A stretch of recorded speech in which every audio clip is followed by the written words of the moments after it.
तीन की आराधना करना चाहिए। किनकी?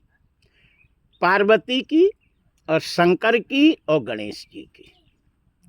जो लड़की शंकर भगवान, पार्वती और गणेश तीन की आराधना करती है उसको बहुत अच्छा पति, राम जैसा पति और बढ़िया जो है सास ससुर अच्छे मिलते हैं। आइए एक बात हम आपको बताते हैं, सही सही बोलना। हमारे मास्टर साहब तो बैठे हैं, है ना, आज कथा सुन रहे हैं, नहीं तो इन्हें 2 मिनट में तो इधर उधर चक्कर लगाना पड़ता है। जय जय श्री सीताराम। अच्छा ये बताइए, राम जी कभी झूठ बोले? हाँ, बहुत अच्छा। राम द्विर न भाषति, राम कभी नहीं झूठ बोलते, है ना। अच्छा, रामायण में कहीं भी आप पावें कि राम जी झूठ बोले हों तो आपके निगाह में जरूर होगा, लेकिन वो झूठ नहीं बोलते, सत्य नहीं बोले। हाँ, वो तो हमें मालूम है कि तुम वही पूछ सकते और दूसरा पूछ नहीं सकती। इस प्रश्न का उत्तर हम थोड़ी देर में या कल देंगे जरूर, लेकिन अब सुनो, राम कभी झूठ नहीं बोलते कि बोलते हैं? अच्छा, सीता का विवाह किस शर्त पे हुआ था? धनुष। धनुष किसने तोड़ा? जब राम ने धनुष तोड़ा तो परशुराम जी आए, बोले क्यों रे तुमने धनुष तोड़ा? तो राम जी ने क्या कहा? छुअत टूट पिनाक पुराना, मैं के ही है तो करे ओ अभिमाना। लक्ष्मण ने से पूछा, ए तेरे भाई ने तोड़ा? बोले नहीं। छुअत टूट रघुपति न दोषु। लक्ष्मण भी कभी झूठ नहीं बोलते। लक्ष्मण कहते हैं छुए टूट गया, छोटे से नहीं टूटा, बहुत जोर की आवाज भई थी, इतनी आवाज भई थी कि परशुराम सुन करके शिव धनु भंगा है, इतनी पूरे दिशाएं भन भना गई थी, सब चिघाड़ मार गए थे, पहाड़ें भरभरा गए, इतना आवाज हुआ था। और राम जी कहते हैं छूता टूट पिना, पुराना था, हमने छुआ टूट गया। अच्छा, राजाओं से पूछे परशुराम, ये तोड़ा?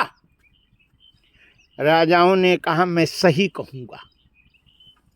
हम चश्मा लगाते पढ़वे वाला, है ना, हमने कहा कहीं वो आगे ना आ जाए, सो हो जाए, सो उतार के धर दे थे और आंखें फाड़ ले थे ऐसे। हमसे तो हिला नहीं, ये कैसे टूटेगा ये ऐसे।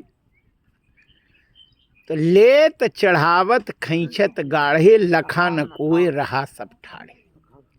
न लेते देखा किसी ने, और न चढ़ाते देखा, और न खींचते देखा, छूते देखा।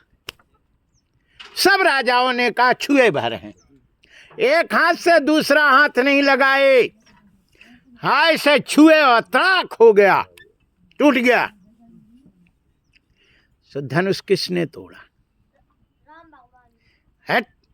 राम कहते हैं कि हमें कहता है कि राम ने झूठ नहीं बोलते, और उनने कहा हमने नहीं तोड़ा। राम कहते हैं कि नहीं तोड़ा। सुनो, पहली धनुष किसने तोड़ा? सीता जी की भक्ति ने धनुष तोड़ा, और धनुष तोड़ा गणेश जी ने, रामायण में लिखा।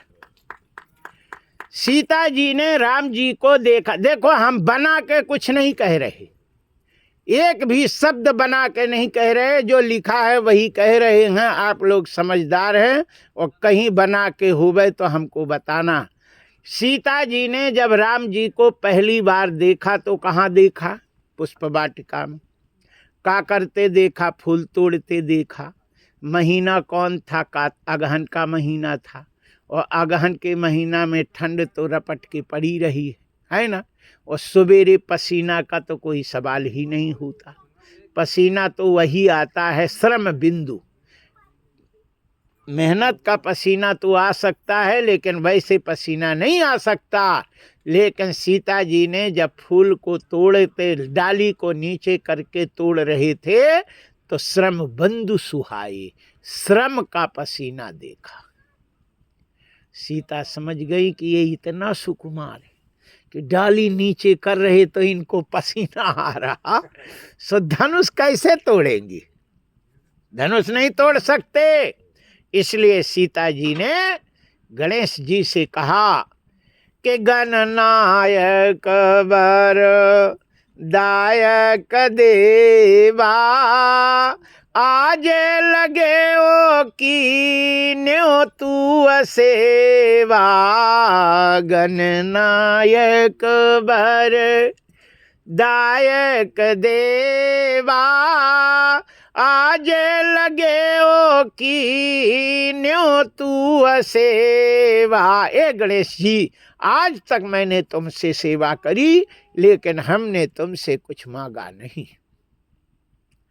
आज मैं मांग रही हूं कि जब राम छुए सो धनुष तुम तोड़ देना। और ये भोलेनाथ, तुम्हारे मोड़ा से न टूटा है, सो तुम भजन कम कर देना, भजन कम कर देना। तो तोरहि राम गणेश गोसाई, यही रामायण में लिखा है।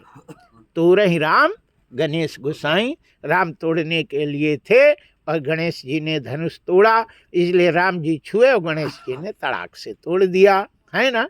अरे तही छन राम माध धनु तोरा, भरे भुवन धोनी घोर कठोरा। तही छन राम माध धनु तोरा, भरे भुवन धुन घोर कठोरा। बहुत जोर की आवाज भई, और उसी समय गणेश जी ने तोड़ा, अन्नाम राम का लग गया, और सीता जी ने वरमाला डाल दी। जय जय श्री सीताराम। कुल कहने का मेरा तात्पर्य है सभी माताओं से, बहनों से, कि यदि तुम ये ठंड में 4 बजे उठ करके नहा के और पूजा भजन करोगे जिस भी देवता की, तो इन वक्त पर तुम्हारा साथ वही देवता देगा, अन्यथा कोई साथ देने वाला नहीं है ना। इसलिए मनुष्य का शरीर मिला है तो आराम करने के लिए नहीं मिला है ना। हाँ, भजन पूजन करो, खूब तप करो, 4 बजे उठ के स्नान करो, माला जाप करो, सो ये लोग सुधरेगा और अगला लोग सुधरेगा, है ना। जो तुम आराम करे तो ना ये लोग सुधरेगा ना वो लोग सुधरेगा। जय जय श्री सीताराम।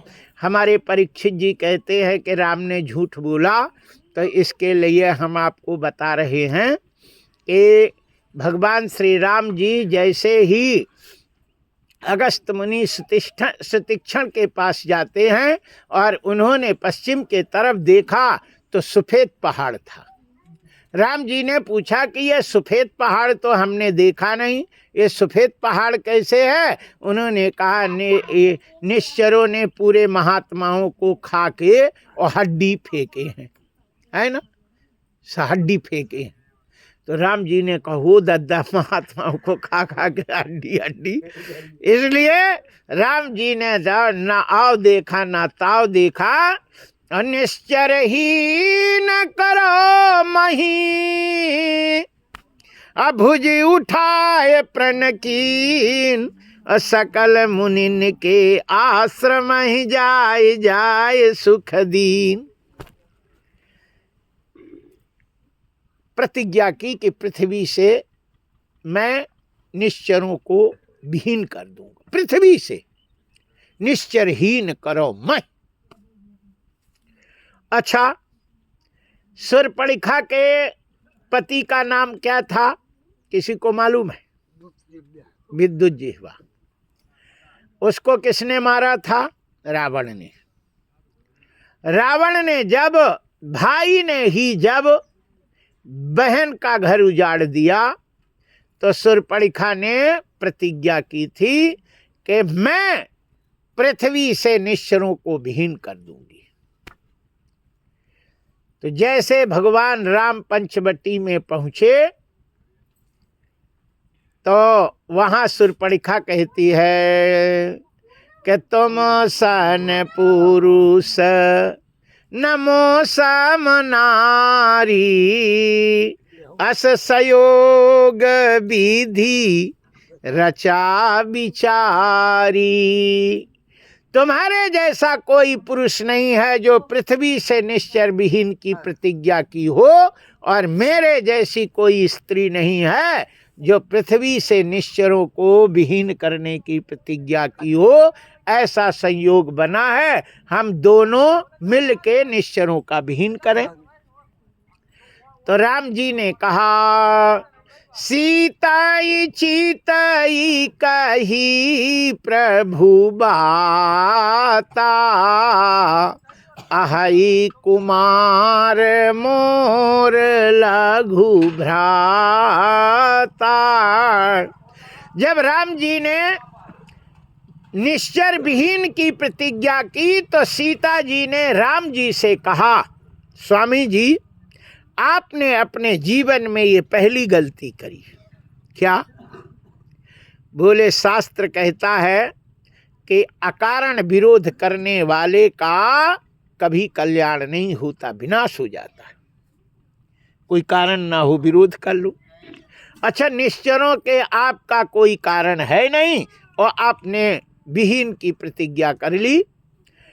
दूसरे की स्त्री को कुदृष्टि से देखने वाले का भी विनाश हो जाता है, और अकारण किसी का विरोध मतलब अकारण किसी से विरोध करे तो उसका भी विनाश हो जाता है। आपका तो ये नहीं है किसी स्त्री को कुदृष्टि से देखना, ये तो आप में नहीं है, लेकिन ये आपकी गलती कि आपका कोई विरोध है नहीं, निश्चरों ने आपको कछु बिगाड़ा नहीं और आपने ऐसा कर दिया। लेकिन अच्छी स्त्री वही होती है कि पति चाहे पूछे चाहे नहीं, यदि किसी भी कारण बस कोई वचन दे दे तो स्त्री उसको मिल करके उसको पूरा करे। सीता जी ने कहा, स्वामी जी हम निश्चय विहीन में आपकी सहायता हम करेंगी, आप चिंता नहीं करें। राम जी ने सीता ही चीताई कही प्रभु बाता। राम जी ने सीता को देखकर कहा, मेरी प्रतिज्ञा तो सीता पूरी करेगी, है ना, और तेरी करेगा लक्ष्मण, क्योंकि लक्ष्मण कुआरा है। कुआरा का मतलब उसने कोई विकल्प नहीं है, है? अवधी भाषा में जो मेड़ हो खेत और आर नहीं हुए, है ना, आर मेड़, इसको मेड़ कहते हैं। जो खेत में रोकने को पानी, उसी को आर कहते हैं। तो जिसके कोई आर ना हो, कुआर, कुआर मतलब कोई आर ना हो, उसको कुआर कहते हैं। लक्ष्मण कोई प्रतिज्ञा नहीं, अबे कुआरा है, उसने नहीं, सो तू जा तो तेरा वो कर देगी, फिर दोनों निश्चय का विहीन करेंगे। तो लक्ष्मण के पास गई। लक्ष्मण ने कहा कि सुन, हम उनके सेवक हैं, उनके बिना इशारे से हम कुछ नहीं कहेंगे, उन्हीं के पास जा। तो फिर आई। सो राम ने कहा कि तो वहीं जा, तो वहाँ गई। तो लक्ष्मण ने कहा कछु कर, तो हम कछु करें, सीधे आती जाती है। तब उसने सीता को खाने के लिए किया तो राम जी ने इशारा कर दिया, अच्छा ये बताओ कि कोई अपनी नाक कान ऐसे कटवा लेगा? हैं? कोई काटे, है ना, नहीं कहे चीड़ फाड़ कर देंगी, खा लेंगी। और ये नहीं कि तो वो खड़ी रही है थोड़ी सी नाक और नाक और थोड़ी सी, और कछु न लड़ी न भिड़ी न कछु युद्ध कर, बहुत ताकत थी उसमें, वो भी कुछ करती बचाव में, लेकिन वो खड़ी रही और लक्ष्मण ने ऐसे थोड़ा ऐसे ऐसे काटी, है ना, थोड़ा सा फुन्नी यहाँ काट दी और थोड़ी कान काट दिया और वो चली गई और मानो चुनौती दी है ना। और फिर युद्ध हुआ, विनाश हो गया। इसलिए राम जी राम दभिर न भासती, राम कभी झूठ नहीं बोलते और न असत्य बोलते। और मास्टर साहब ने कह दिया, ये भी आनंद ले रहे हैं। जय जय श्री सीताराम, बोलिए बाके बिहारी लाल की। हम तो मूर्ख हैं, हम कछु जानते नहीं, लेकिन अब परीक्षित है, इनने थोड़ी बात कही तो हमने समझा दिया। लेकिन आप लोग कोई नहीं पूछना कि ये बता दो, हम मूर्ख हैं, हम जानते ही नहीं, हम तो रोटी राम हैं। हाँ, हम जो कथा कह रहे हैं और ये तुम पूछो कि ये तुम कहे तो लिखा है कि नहीं, वो हम जरूर दिखा देंगे। कहे हम पढ़ रहे तो हम भागवत खोल के बता देंगे कि ये श्लोक लिखा है, इसका अर्थ ये है। अर्थ जरूर नहीं लिखा है, हम मूल भागवत से कथा करते हैं। मैं श्लोक का अर्थ स्वयं करता हूँ, स्वयं अर्थ करता हूँ। मैं टीका वाली भागवत नहीं करता कि उसका अर्थ पढ़ूं, ऐसा मैं नहीं करता, क्योंकि टीका अपने व्यक्ति दिमाग से करता है और टीका सही नहीं होता, केवल श्लोक ही सही है। जय जय श्री सीताराम, बोलिए बाके बिहारी लाल की जय। हरीश